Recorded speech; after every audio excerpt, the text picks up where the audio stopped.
Hello everybody, this is Andy Pils. It's day 17 of our astronomy unit, and in today's video I'm going to be talking about redshift and discussing how it provides evidence for the Big Bang Theory.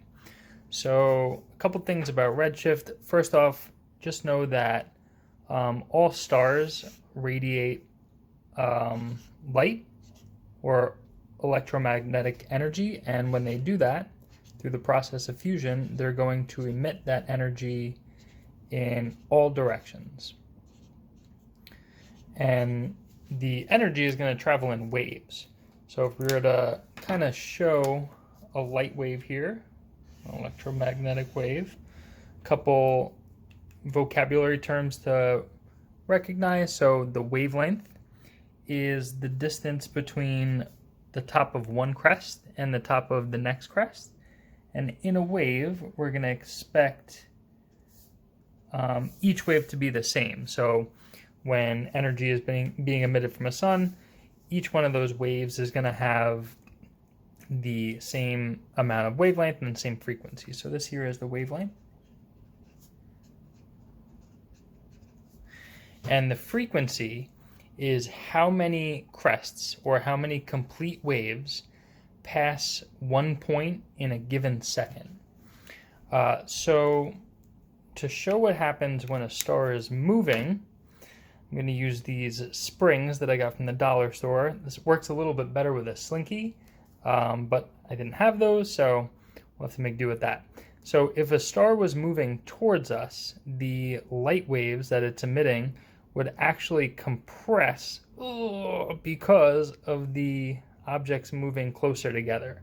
So as that object is emitting electromagnetic energy, we're going to see shorter wavelengths, and we call that a blue shift. So I'm going to try to draw this waves a little bit closer together. This is a blue shift. It's caused from objects moving towards you.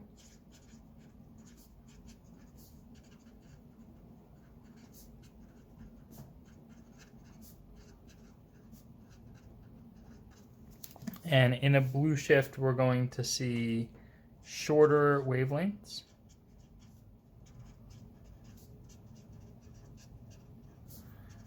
And higher frequencies.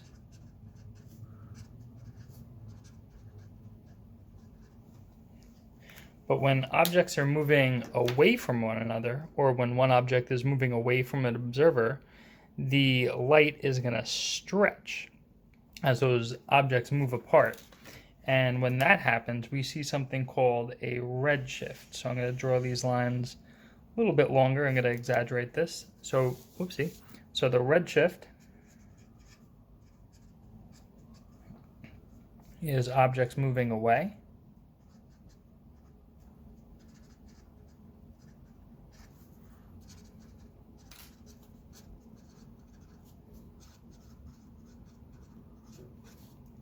And it results in longer wavelengths.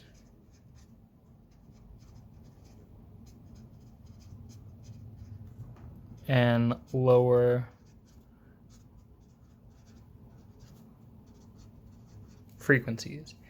Meaning if the wavelength is longer, less of them will pass a given point in 1 second. And just a couple ways to remember this: if you have your ESRT and you notice this electromagnetic spectrum, you'll see that the red portion of the visible light spectrum is in this direction where we see increasing wavelength. So when things are moving apart and the wavelength is increasing, we're going to see the redshift. And when the wavelength decreases, like we saw over here when objects are moving towards each other, we'll see a blue shift. And I was thinking to myself, why don't they call it a violet shift, since it's the other end of the spectrum? And I would imagine it's because when we're looking at the colors of stars, we don't have violet stars, we just have blue stars. So they're either moving to the red or the blue end of the spectrum. So that's the basics of redshift, and this is called the Doppler Effect too. And it's the same thing that happens if a siren passes you by on the street, and that vehicle, either a police car or an ambulance, is moving towards you. You're going to see shorter wavelengths, and that would result in a higher pitch. So when the siren is moving towards you, it would go wee, wee, wee, wee. And then when it moves away from you, or when it passes you and begins moving away from you, you're going to see the sound waves from that car being stretched into longer wavelengths, and the pitch of the sound is actually going to get lower. So it goes wee, wee, wee, wee, wee, wee once it passes you. So let's take a look at how this relates to the expanding universe.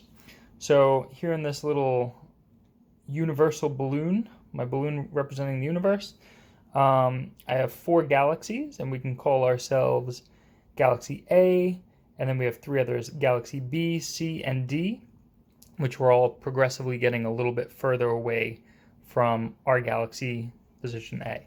So the universe is expanding, or at least that's what our theory states. So I'm going to expand my balloon.